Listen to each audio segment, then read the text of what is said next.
बिस्मिल्लाहिर्रहमानिर्रहीम इश्रह ली सदरी व यस्सिर ली अमरी वहलुल उक़दतम मिन लिसानी यफ़क़हू क़ौली। डायस पे मौजूद मेहमान और सामने मेरे प्यारे बच्चों बच्चियों, इत्तेफाक है कि तंजील हमारे अज़ीज़ हैं, छोटे भाई की तरह हैं।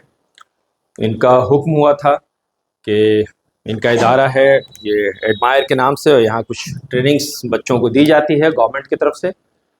तो जो कामयाब स्टूडेंट्स हैं, सक्सेसफुल स्टूडेंट्स हैं, उनके सर्टिफिकेशन का उनको कुछ प्रशस्ति पत्र या इनाम सर्टिफिकेट्स दिए जाएंगे। तो इस मौके पे हाजिर होना था और अपने तजर्बात, अपने एक्सपीरियंसेस कुछ शेयर करने थे, कुछ आपसे सीखना था, कुछ अपनी नसीहतें जो उम्र के साथ इंसान सीखता है वो आपके साथ शेयर करना था।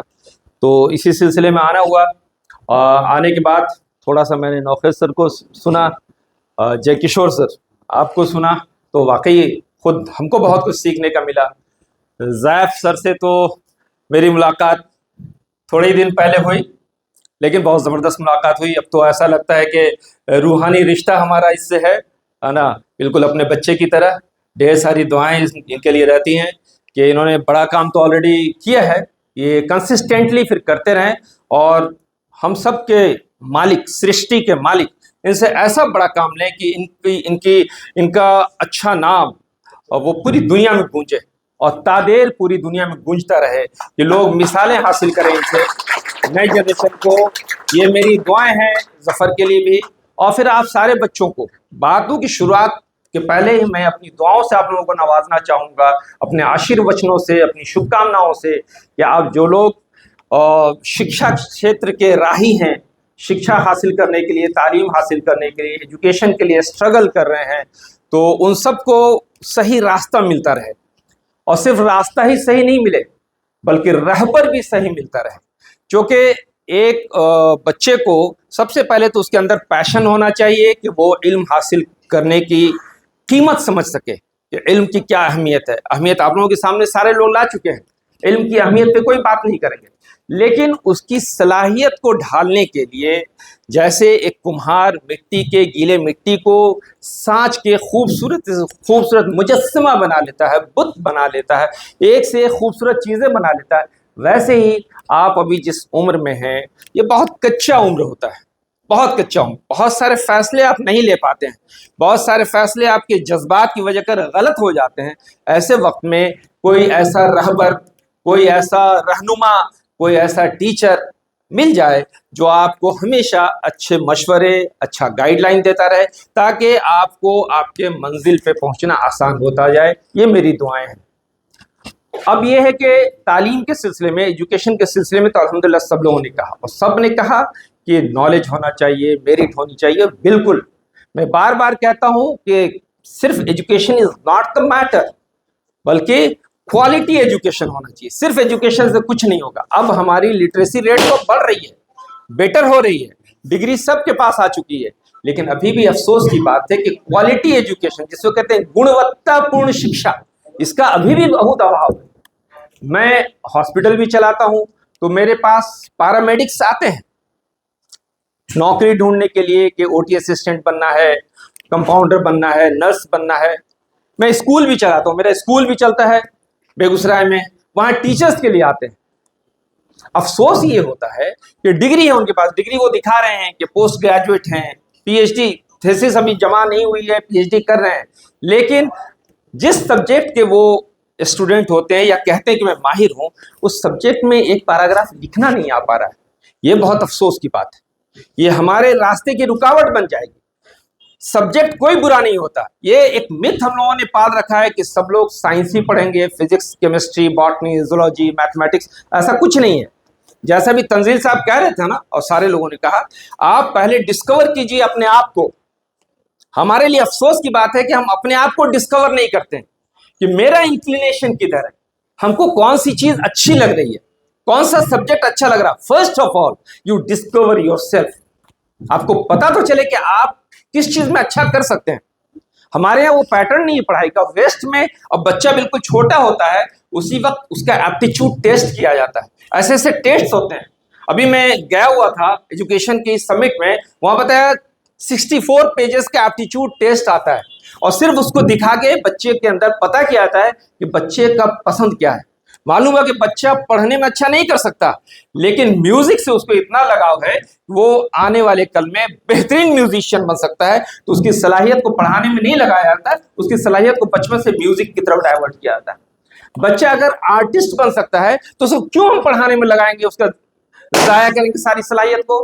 वो कल को हो सकता है कि ऐसा आर्टिस्ट बन जाए कि उसकी एक एक पेंटिंग मिलियन मिलियन डॉलर में बिके। तो सबसे पहली चीज है कि आप अपनी डिस्कवरी शुरू कीजिए, वालिदैन के पेरेंट्स के प्रेशर पे नहीं कि वालिदैन ने कहा कि नहीं मेडिसिन ही लेना है तो मेडिसिन नीट की तैयारी, ऐसा कभी नहीं। आप देखिए कि आपका इंटरेस्ट क्या है। सब्जेक्ट कोई बुरा नहीं होता, लेकिन उस सब्जेक्ट के माहिर बन जाइए। ऐसे माहिर बनिए वो सब्जेक्ट आपके नाम से जाना जाए और आप उस सब्जेक्ट के नाम से जाने जाए। उस दिन आप समझिए कि आपकी कामयाबी। अगर आपने क्वालिटी एजुकेशन हासिल कर लिया तो फिर आपको नौकरी तलाश नहीं करनी होगी, नौकरी ढूंढते हुए आपके कदमों के पास आके गिरेगी। क्योंकि दुनिया को अभी भी तलाश है सलाहियत की, अभी भी सलाहियत की तलाश है, हर इंसान ढूंढ रहा है। यहां बैठे हुए चाहे वो तंजील सर होंगे, खालिद सर होंगे, जो लोग होंगे, उनको अभी भी तलाश होगी कि एक अच्छा इंस्ट्रक्टर मिल जाए, एक अच्छा टीचर मिल जाए। नहीं मिल पा रहे, लोग आ रहे हैं जा रहे हैं। ऐसा होता है कि नहीं? बड़ा से बड़ा बिजनेसमैन खोज रहा है कि एक अच्छा सेल्समैन मिल जाए, एक अच्छा मैनेजर मिल जाए। तो सलाहियत की तलाश पूरी दुनिया कर रही है, आप अपने अंदर वो सलाहियत पैदा कर लीजिए। वरना हिंदी में एमए करके आते हैं, उनको लिखने के लिए कहते हैं कि जरा सा सही शुरुता लिखिए, नहीं लिख पाते, बोल नहीं पा रहे साहब। नाम क्या है बाबू? तो गणेश। बोले गणेश नाम कैसे होगा भाई? गणेश होगा, नाम निकाल नहीं पा रहे आप। ये कैसी हिंदी पढ़ाई की अपनी? ये प्रोनाउंसिएशन सीखना होगा कि एक एक शब्द का उच्चारण हम कैसे करें, ये सीखना होगा। सब्जेक्ट को लिखना होगा, एक पैराग्राफ। अगर उस सब्जेक्ट में लिटरेचर के स्टूडेंट है तो ड्राफ्टिंग आनी चाहिए, ड्राफ्टिंग आनी चाहिए। ऐसा ड्राफ्टिंग आना चाहिए कि अगर एक पैराग्राफ लिख दिया आपने तो वो कलम से जादू निकलने लगे।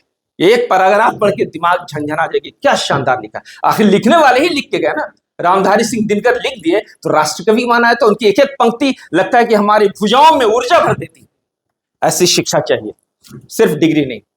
अभी आपने देखा होगा पिछले 10 दिन पहले एलन मस्क ने एक वो निकाला था, है ना, कि कोई डिग्री की जरूरत नहीं है, उसको अपने प्रोजेक्ट के लिए अच्छी सलाहियत के लोग चाहिए। अब एलन मस्क जब किसी प्रोजेक्ट पे काम कर रहा होगा तो आपको अंदाजा लगा सकते हैं कि आप कैसा प्रोजेक्ट होगा और कितना मिलियन डॉलर का वो पैकेज देगा। और उसको डिग्री नहीं चाहिए, सिर्फ सलाहियत चाहिए। तो मेरा सबसे पहला मैसेज, अपनी डिस्कवरी कीजिए। आप अपने आप को ढूंढिए, निकालिए कि आपको क्या पसंद है। जो चीज पसंद है फिर उसमें आप देखिए, अपने आप को खपा दीजिए, अपने आप को खपा दीजिए, सलाहियत आ जाएगी। एक जनरल फॉर्मूला हम लोग कहते हैं कि जो काम करना है जिस फील्ड में 10,000 आवर्स, 10,000 घंटे अगर आपने वो काम कर लिया दिल लगा के, फिर आप उसके माहिर हो जाएंगे। अगर डॉक्टर है, कोई एक सर्जरी करता है, 10,000 घंटे उसने कर लिया। पायलट है, हवाई जहाज उड़ाता है, 10,000 आवर्स, तो फिर वो सब्जेक्ट का माहिर होता है। फिर दुनिया ढूंढती है उसको। तो अपने अंदर वो सलाहियत पैदा करना है। ये सलाहियत क्यों पैदा करनी है? सबसे पहले हमको अपनी जिंदगी बनानी, अपनी जिंदगी सबसे पहले। वेरी फ्रैंकली, हम लोग यूपीएससी क्वालिफाई करते हैं, बीपीएससी क्वालिफाई करते हैं, कुछ भी बनते हैं, इंटरव्यू लेने के लिए कोई आते हैं तो क्या कहते हैं? सबसे पहले देश सेवा करना चाह रहे हैं। अच्छी बात है, सुनने में बहुत अच्छा लगता है, लेकिन फैक्ट ये है कि हम सबको सबसे पहले अपनी जिंदगी बेहतर करनी है, अपना क्वालिटी ऑफ लाइफ बेहतर करना। अपने घर के हालात, अगर हमारा मकान मिट्टी का था तो वो मकान अब पक्के का बनना चाहिए। जमीन अगर सिंपल थी तो उसमें ग्रेनाइट भी लगे। वो किसके लिए है? दुनिया की नेमतें किसके लिए? हमारे लिए ही तो है। ये कार्स, ये टोयोटा, ये मर्सिडीज, ये बीएमडब्ल्यू किसके लिए बना है? किसी और के लिए नहीं, हमारे लिए बना है। तो हम हलाल तरीके से, जायज तरीके से, बगैर किसी को टॉर्चर किए हुए, बगैर किसी का हक लूटे हुए, बगैर किसी के साथ बेईमानी किए हुए, बगैर भ्रष्टाचार किए हुए, हम अपने आप को इस लेवल में लेके जाएं कि दुनिया की सारी नेमतों का इस्तेमाल हम कर सके। ये हमारे लिए है, किसी और के लिए नहीं है। तो हम अपनी क्वालिटी ऑफ लाइफ बेहतर करें। जब हम अपनी करेंगे तो खुद ब खुद हमारा घर बेटर होगा। हर घर का बच्चा एक एक अगर करने लगेगा तो वो मोहल्ला, वो समाज, वो खुद ऊपर आएगा, उसकी क्वालिटी ऑफ लाइफ इंप्रूव होगी। इस तरीके से करके हम देश के संपूर्ण विकास में अपना पूरा पूरा योगदान दे पाएंगे। हमको डायरेक्टली कुछ नहीं करना होगा, इनडायरेक्टली हम देश के विकास में एक योगदान दे पाएंगे। और देश वो आज जो हम सपना देख रहे हैं कि भारत को विश्व गुरु बनाना है, तो विश्व गुरु ऐसे ही नहीं बनेगा। उसके लिए हम सबको खपना होगा, हम सबको अपनी सारी सलाहियत लगा देनी होगी। जब हम अपने आप को खपा देंगे तब जाके कुछ काम होगा, ऐसा नहीं होगा। एक शायर कहता है, तू खाक में मिल और आग में जल, जब खीश्त बने तब काम चले, यूं खाम दिलों के अंसर पे बुनियाद न रख, तामीर न कर। मतलब आप जो बिल्डिंग देखते हैं, इमारत देखते हैं, ये इमारत जिन ईंटों से बनती है, ये ईंट ऐसे ही नहीं आते हैं। तो खाक में मिल, आप चिमनी में जाके देखिए कि पहले मिट्टी को कैसे मिट्टी में मिलना पड़ता है, फिर आग में जल, उसके बाद चिमनी में जलती, तब एक मजबूत ईंट बनती है। उस मजबूत ईंट से ये सारी बुनियाद, सारी दीवारें, सारे मकानात बनते हैं। तो इसलिए अपने आप को खपाना होगा। खपाएंगे किस लिए? कि अपना इंप्रूवमेंट होगा, अपनी क्वालिटी ऑफ लाइफ, अपने समाज की क्वालिटी लाइफ, और अपने देश को विश्व गुरु बनाने की कोशिश करना है। ठीक है, यहां तक। अब बात का रुख थोड़ा सा पलटेगा, बात के रुख को थोड़ा सा हम अब पलटाएंगे, थोड़ा सा आपको ले चलेंगे आध्यात्म की तरफ। वो क्यों ले जाएंगे? कहीं भी विकास के लिए हम चाहते हैं भारत विकास करे, हम में से हर कोई चाहता है कि भारत एक विकसित राष्ट्र हो, और सिर्फ विकसित राष्ट्र नहीं हो बल्कि विकसित राष्ट्रों की श्रेणी में अग्रसर पोजीशन ले, ये हम सब चाहते हैं। विकास के लिए शांति सबसे जरूरी है। आप सब यहां शायद के लखमीनिया के ही नहीं होंगे, अलग अलग गांवों के होंगे, थोड़े दूर दूर से। छोटा सा एग्जाम्पल मैं देना चाहता हूं। कल आज शाम को कुछ यहां पे हंगामा हो जाए, कानून व्यवस्था की स्थिति बिगड़ जाए, मालूम हो कि कुछ मसला हो गया, मारपीट हो गई, आगजनी हो गई, कुछ हो गया, कल आप यहां आ पाएंगे? नहीं आ पाएंगे। मालूम होगा कि वो 144 लगा हुआ है, कर्फ्यू लगी हुई है, ये लगा है, वो लगा है, आप नहीं आ पाएंगे। जो रोजगार के लिए आते हैं वो रोजगार के लिए नहीं आ पाएंगे, जो पढ़ाने के लिए आते हैं वो पढ़ाने के लिए नहीं आ पाएंगे, जो पढ़ने के लिए आते हैं वो पढ़ने के लिए नहीं आ पाएंगे। सब लोग अपने घरों में रहेंगे।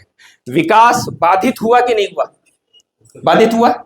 यानी कि विकास के लिए शांति की जरूरत थी, सब कुछ अमन चैन शांति हर तरफ है, तब फिर आप बहुत कूल होके आ रहे हैं, अपनी क्लासेस कर रहे हैं, लौट रहे हैं, देर शाम भी हो रही है तो हमारी बच्चियां साइकिल चलाते हुए आराम से चले जा रही हैं। कैसे हो रहा है? शांति से। शांति के लिए मन का शांत होना जरूरी है। आज अगर मन शांत नहीं होगा तो हम समाज में शांति नहीं ला सकते। एक दूसरे से नफरत, एक दूसरे से नफरत, ये नफरत समाज में शांति को खत्म कर रहा है। और ये नफरत क्यों आता है? कभी गौर किया आपने? ये नफरत क्यों आता है? गलत फहमियों की वजह कर। आप अपने सिर्फ घर की यूनिट को देखिए। एक पति पत्नी है, एक पति पत्नी शादी हुई, उनके यहाँ छोटे छोटे बच्चे आए, 4-5 बच्चे आए। माँ बाप कितनी मेहनत से, बाप अपने पसीने को जलाते हुए दिन भर धूप में बौखता है कि कुछ कमा के लेके जाए कि अपने बच्चे के लिए थोड़ा बिस्किट, थोड़ा किताब, थोड़ा कॉपी ये लेके जाए।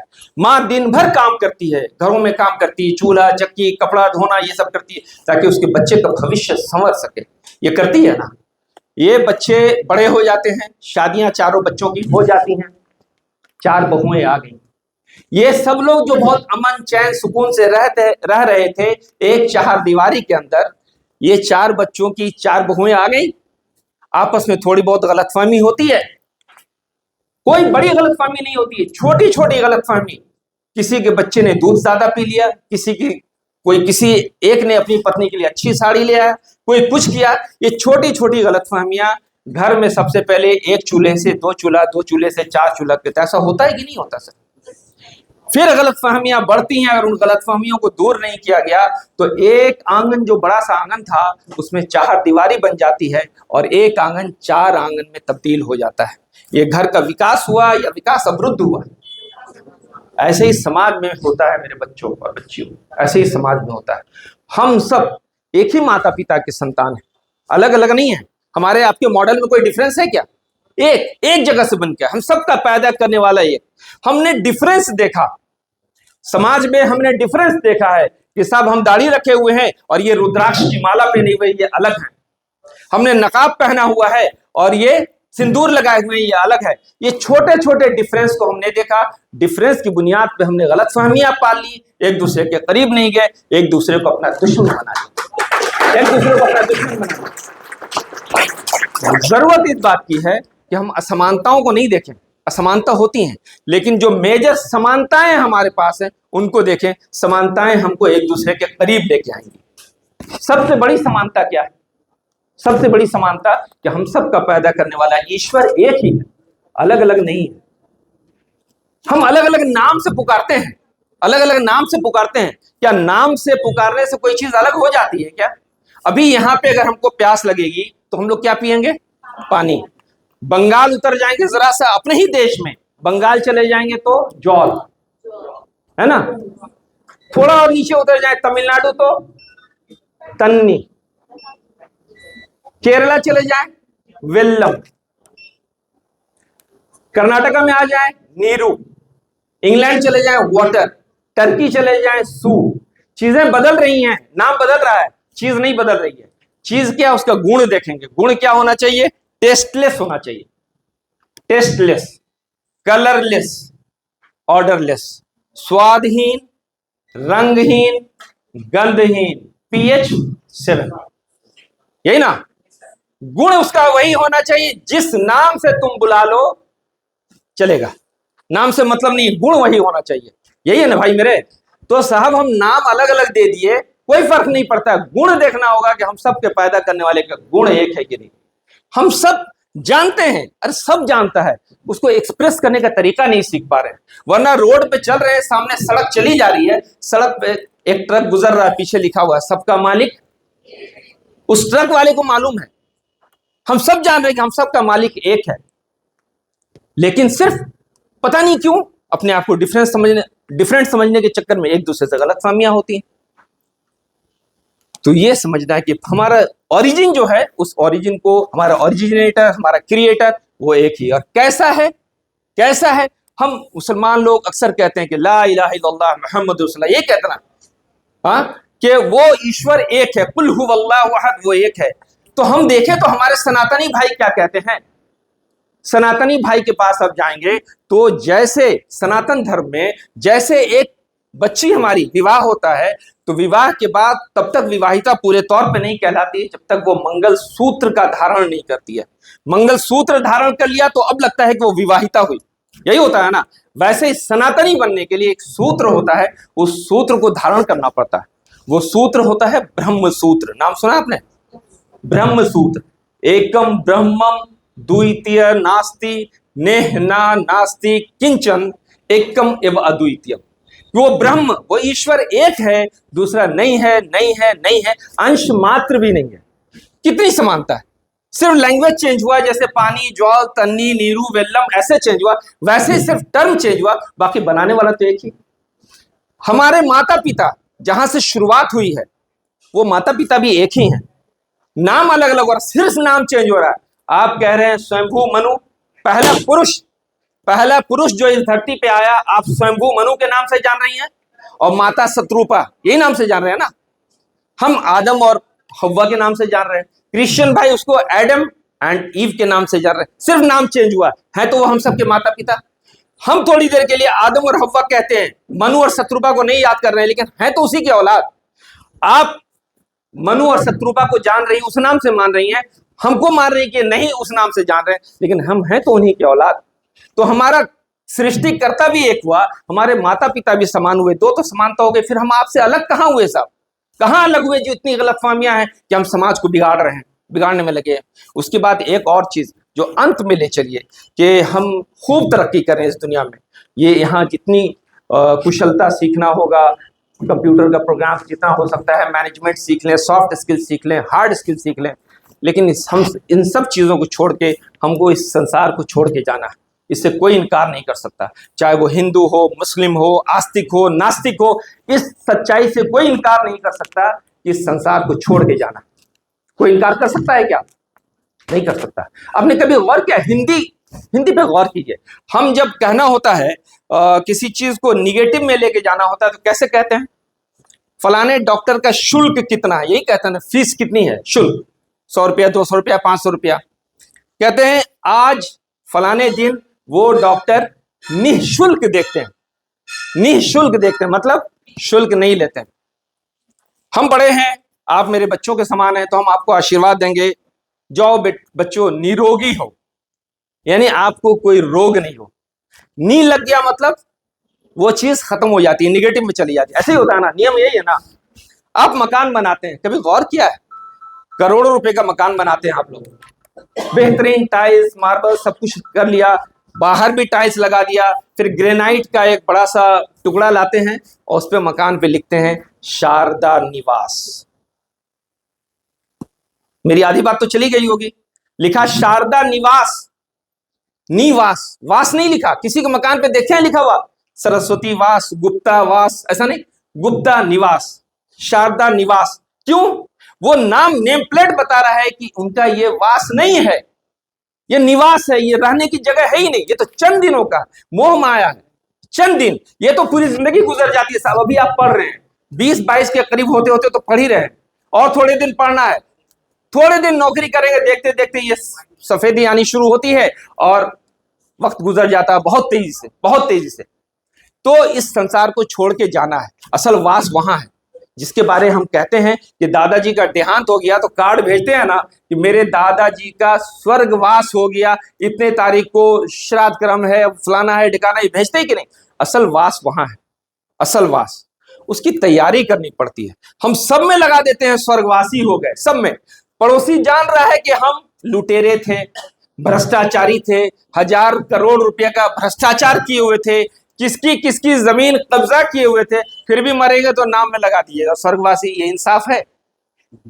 अरे ये इंसाफ है भाई? आपका दिल रो रहा है कि साला मेरा 1.5 कट्ठा जमीन कब्जा किया हुआ था, हाँ, 2 बीघा मेरा जमीन कब्जा किया होता, मेरा ऐसे साथ ऐसे किया। ऐसा होता है कि नहीं होता? अब मरे तो लगा दिए स्वर्गवास। ये तो जुल्म है भाई, अन्याय है। ऐसा थोड़ी होता है। बच्चे फुलवारी में 100 खेल रहे होंगे और एक बच्चा बेचारा दिन भर अकेले में पढ़ाई कर रहा होगा, जब लाइट चली जाती है डिबरी जला के पढ़ रहा है। यूपीएससी क्वालिफाई करने की संभावना इस बच्चे की होगी या फुलवारी में खेल रहा है तो उसकी होगी?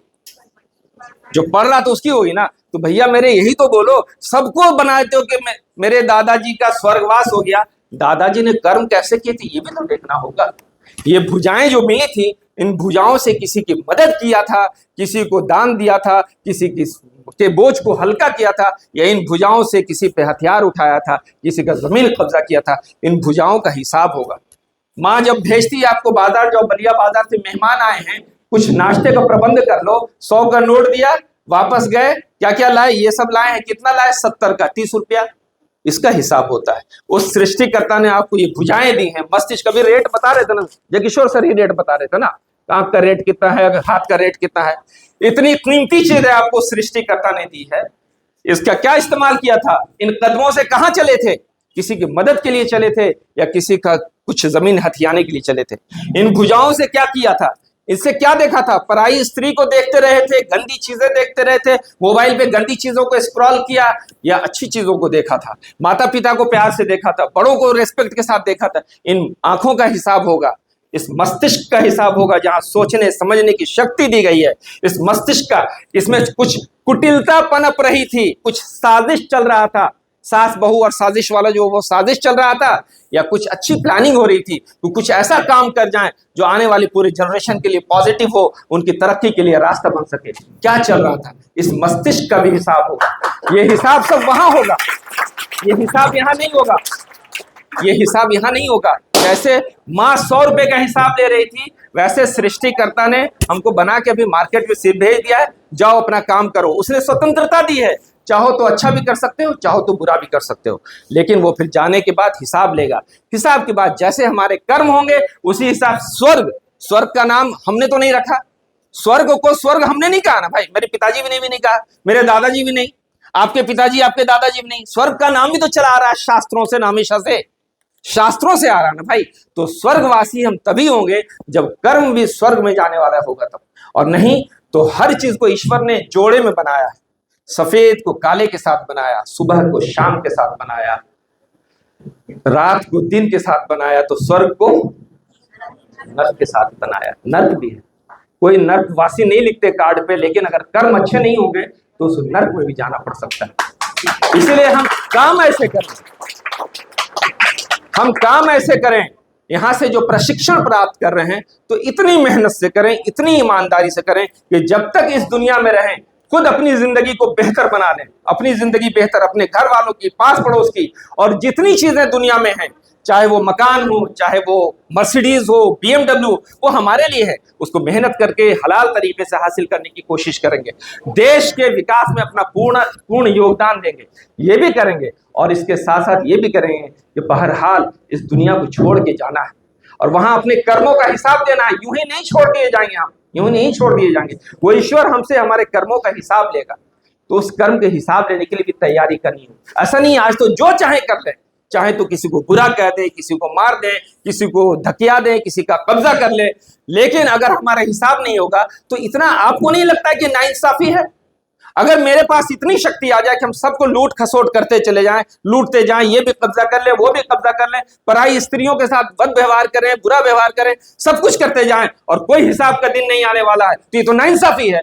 एक आदमी जो ईमानदारी से रहा, ईमानदारी से नौकरी किया, ईमानदारी का पेमेंट उठाता रहा, तकलीफ में रहा, लेकिन कभी इधर उधर कुछ नहीं किया, वो तो बेवकूफ हुआ। इसका मतलब अक्लमंद तो वही हुआ जो बेईमानी करके, माफिया का काम करके हजार हजार करोड़ रुपए जमा कर लिया।